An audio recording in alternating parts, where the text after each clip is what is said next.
नमस्कार, मेरा नाम है प्रदीप माहौर और आज मैं आपको एक कहानी सुनाने जा रहा हूँ। एक कहानी है एक ऐसे विद्या के स्रोत की, पूरे विश्व को वहाँ से निकले ज्ञान की जो रोशनी है उससे रोशन किया जा सकता था। ये कहानी है नकारात्मकता की, ये कहानी है ईर्ष्या की, ये कहानी है द्वेष की, ये कहानी है नमक हरामी की, अगर उर्दू में बोले तो। ये कहानी है नालंदा विश्वविद्यालय की और कहानी है बख्तियार खिलजी जैसे लुटेरे और बर्बर व्यक्ति की, जिसने नालंदा विश्वविद्यालय को जलाया था। ये कहानी है सन 1193 की। बख्तियार खिलजी तिब्बत के कुछ इलाकों पे आक्रमण करता है। जब बख्तियार खिलजी ने तिब्बत पे आक्रमण किया तो वहां पे उसकी बुरी तरीके से हार होती है और बहुत सारे उसके सिपाही जो होते हैं वो मारे जाते हैं। उसके बाद में वो भारत वापस लौटता है और बंगाल पहुंचता है, लेकिन बंगाल पहुंचते पहुंचते उसकी तबीयत बहुत ख़राब हो जाती है। बख्तियार खिलजी वैसे भी बहुत पतला दुबला सा, कम उसकी हाइट हुआ करती थी और अजीब सा उसका स्ट्रक्चर था। उसकी अगर बॉडी के स्ट्रक्चर को डिफाइन किया जाता है तो ऐसा बताया जाता है कि उसके हाथ काफ़ी लंबे हाथ हुआ करते थे, पतले पतले से एकदम। और वैसे तो उसका जो ट्राइब था वो टर्किश ट्राइब था, यानी तुर्की हिंदी में बोलते हैं उसको, तुर्की का ट्राइब था, लेकिन उसका जन्म जो है वो अफ़गानिस्तान में हुआ था। ये बख्तियार खिलजी बंगाल पहुंचने के बाद में बिस्तर पकड़ लेता है, मरणासन हो जाता है, ऐसी स्थिति में पहुंच जाता है कि इसको बचाना बहुत मुश्किल हो गया था।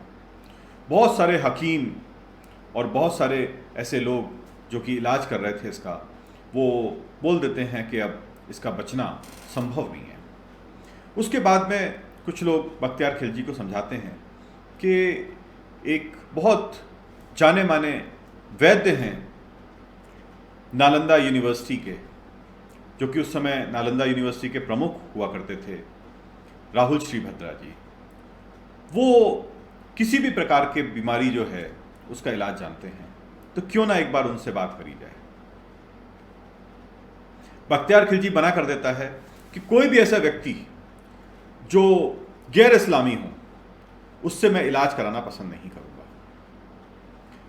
धीमे धीमे इसकी हालत और बिगड़ती चली जाती है और जब पूर्ण रूप से ऐसी अवस्था में पहुंच जाता है कि कोई और चारा नहीं बचता है, उसके बाद में राहुल श्रीभद्रा जी से संपर्क करने के लिए वो हामी भर देता है। राहुल श्रीभद्रा जी को जैसे ही सूचना मिलती है कि किसी व्यक्ति को उनके उपचार की आवश्यकता है, वो कभी भी ये नहीं सोचते कि ये व्यक्ति कौन है, कितना घातक हो सकता है, किस प्रकार से वो गैर इस्लामिक जितने भी लोग हैं उनके विरोध में हैं।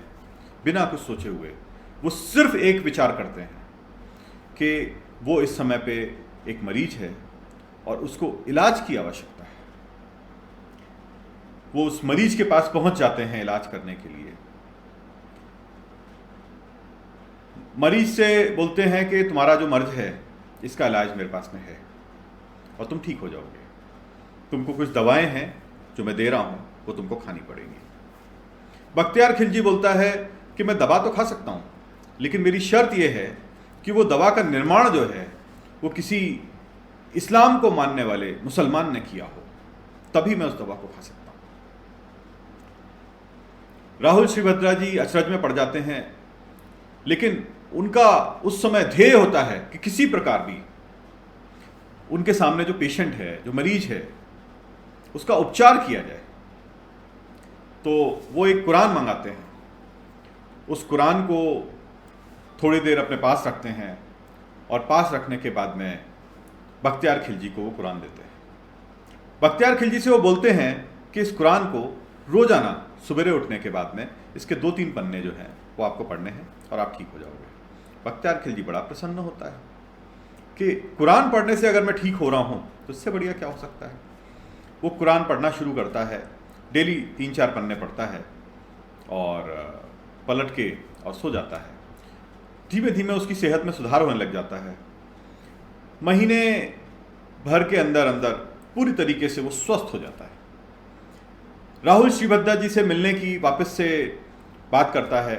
राहुल श्रीभद्रा जी के पास मिलने पहुंचता है, नालंदा विश्वविद्यालय पहुंचता है, प्रार्थना करता है उनसे कि एक बार आपसे भेंट करनी है। राहुल श्रीभद्रा जी उससे मिलते हैं।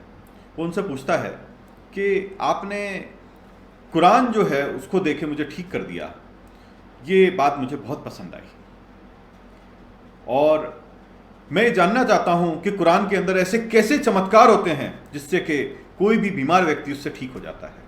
इस विषय में आपसे जानने आया। राहुल श्रीभद्रा जी बताते हैं उसको कि चमत्कार जो है वो कोई कुरान में नहीं है। कुरान के पन्नों में उन्होंने कुछ दवाएं जो थी वो लगा दी थी। वो दवाएं जो हैं वो हाथों पे लगी और हाथों के माध्यम से पूरे शरीर में रक्त में फैल गई, जिसकी वजह से उपचार हुआ और आप ठीक हो गए। ये सुन के बख्तियार खिलजी बड़ा हतप्रभ होता है कि ऐसी भी दवाएं होती हैं जो कि सिर्फ कुरान को पलटने से, यानी किसी भी किताब को पलटने से उसके दवा जो है हमारे शरीर के संपर्क में आ जाती है और उससे हम ठीक हो जाते हैं। उसके बाद वो लोगों से चर्चा करता है कि ये भारत में जो आयुर्वेद है ये है क्या। तो लोग उसको बताते हैं कि आयुर्वेद में तो बड़े बड़े चमत्कार हैं, और सिर्फ आयुर्वेद ही नहीं, जो नालंदा विश्वविद्यालय है उसके अंदर एस्ट्रोलॉजी, एस्ट्रोनॉमी, फिजिक्स, केमिस्ट्री, ऐसे जो विषय थे वो पढ़ाए जाते थे, और इनको पढ़ने के लिए पूरे विश्व से लोग आते थे। अगर मैं नालंदा यूनिवर्सिटी की बात करूं, नालंदा विश्वविद्यालय की बात करूं, तो उस समय नालंदा विश्वविद्यालय में आपने चाइनीज जो ट्रेवलर्स थे, ह्यूनसांग, इत्सिंग जो हैं, यहाँ से पढ़ के जाने के बाद में पूरे विश्व में यहाँ के सिखाए हुए पाठ्यक्रम थे उसके विषय में बातचीत करी। उसके अलावा वैसे तो पूरे विश्व से लोग वहाँ पे आते थे, लेकिन हर्षवर्धन, विश्वबंधु, धर्मपाल, नागार्जुना, आर्यभट्ट उस समय वहाँ पे इसी यूनिवर्सिटी में पढ़े थे, इसी विश्वविद्यालय में पढ़े थे, और इसी विश्वविद्यालय के प्रमुख भी थे। संचालन इस विश्वविद्यालय का वो देखा करते थे। ऐसे ऐसे महान वहाँ से स्टूडेंट्स निकले। एक समय में 10,000 रेजिडेंट स्टूडेंट्स, यानी वहाँ पे रहने की भी व्यवस्था थी, तो इस वजह से वहाँ पे 10,000 रेजिडेंट स्टूडेंट्स जो हैं वो रहा करते थे। करीब 1,500 वहाँ पे टीचर्स हुआ करते थे, शिक्षक हुआ करते थे जो कि इनको सिखाते थे। हम सब ने नाम सुना होगा उपनिषद का। उपनिषद ऐसे ऐसे महान उपनिषद जो कि आज शायद हम ढूंढने की अगर कोशिश करें तो वो हमको मिल भी नहीं सकते। ऐसे ऐसे उपनिषद जो थे वो यहाँ पे लिखे गए थे। उपनिषद क्या होता है? जो गुरु अपने स्टूडेंट्स को, अपने डिसाइपल्स को जो शिक्षा देते हैं, वैसी की वैसी उसको नोट करते चले जाते हैं। जो उनके नोट्स होते हैं वो बुक में कन्वर्ट हो जाते हैं, उसको उपनिषद बोलते हैं। तो ऐसे ऐसे महान उपनिषद यहाँ पे लिखे गए, और उनका इतना, उपनिषद का और बाकी जो पुस्तकें थी उनका इतना बड़ा कलेक्शन था। आपको शायद पता होगा कि विमानकी अभी भी एक पुस्तक होती है जिसकी कुछ प्रतियां कहीं से हमको मिली हैं, लेकिन जो पुस्तक मिली है वो सिर्फ उसका इनिशियल इंडेक्स जिसको बोल सकते हैं वो इंडेक्स भर है। उसकी विमानकी की जो पूरी पुस्तकें, यानी विमान बनाने की जो पद्धति थी, वो भी यहाँ पे पूरी की पूरी सिखाई जाती थी लोगों को, और वहाँ पे वो रखी हुई थी। तो ऐसी महान हमारी भारत के विश्वविद्यालय, जो विश्वविद्यालय पूरे विश्व को वहाँ से निकलते हुए ज्ञान की रोशनी से रोशन कर सकता था, के ऊपर नजर पड़ती है इस बर्बर, आताताई, आतंकवादी बख्तियार खिलजी की।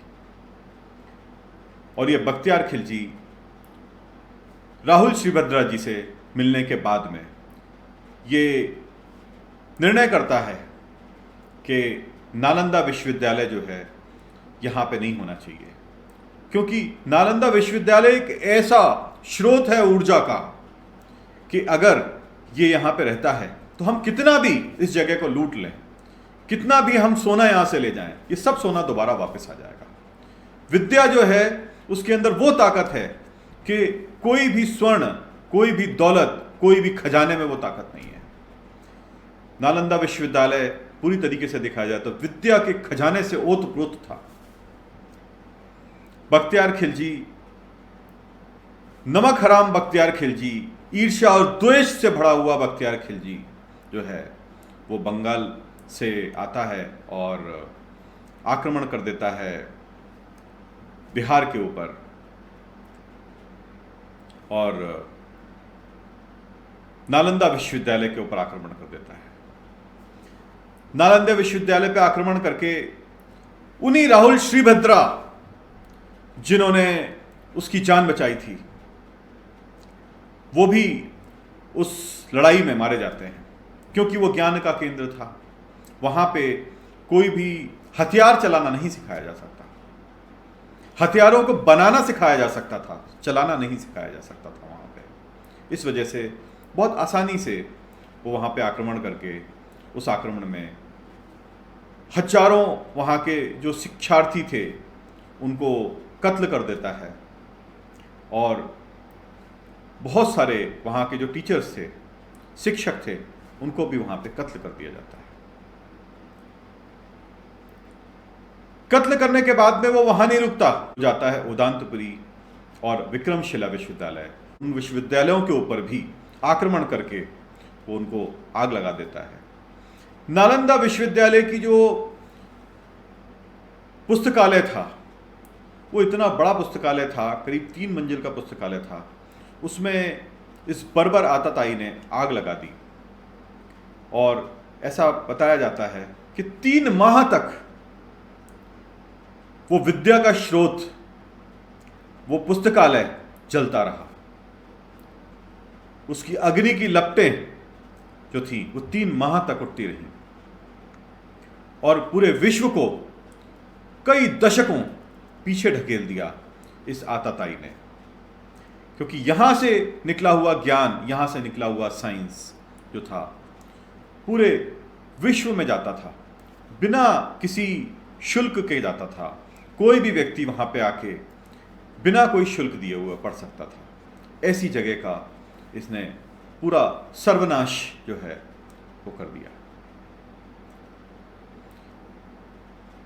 जब भी इस विषय में मैं सोचता हूं और ये विषय मेरे दिमाग में आता है, तो ये सोचने में आता है कि अगर ये विश्वविद्यालय आज होता तो विश्व का सबसे पुराना और सबसे बड़ा विश्वविद्यालय होता, और हमारी साइंस और टेक्नोलॉजी जिसको आज हम बोलते हैं, जिसके ऊपर आज हम खुश होते हैं, आज से कम 10 साल से 15 साल और हो सकता है इससे ज़्यादा आगे पहुंच चुकी होती, क्योंकि बहुत सारी साइंटिफिक डिस्कवरीज जो हम आज कर रहे हैं वापस से, वो उस समय पे नालंदा विश्वविद्यालय में के रिकॉर्ड्स में रखी हुई थी।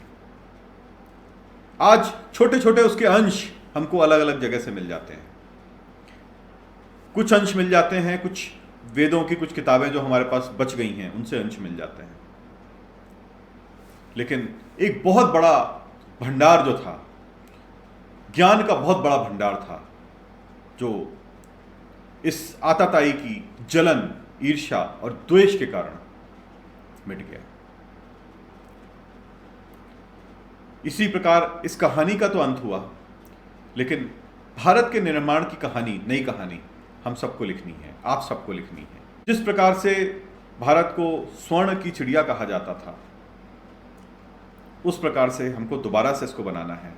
सोने की चिड़िया सिर्फ धन से नहीं, ज्ञान से भी।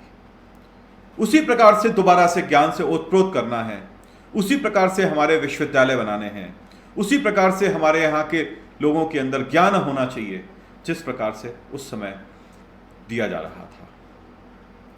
इसी के साथ ही आप सबको नमस्कार, धन्यवाद मेरी बात सुनने के लिए। जय राम जी।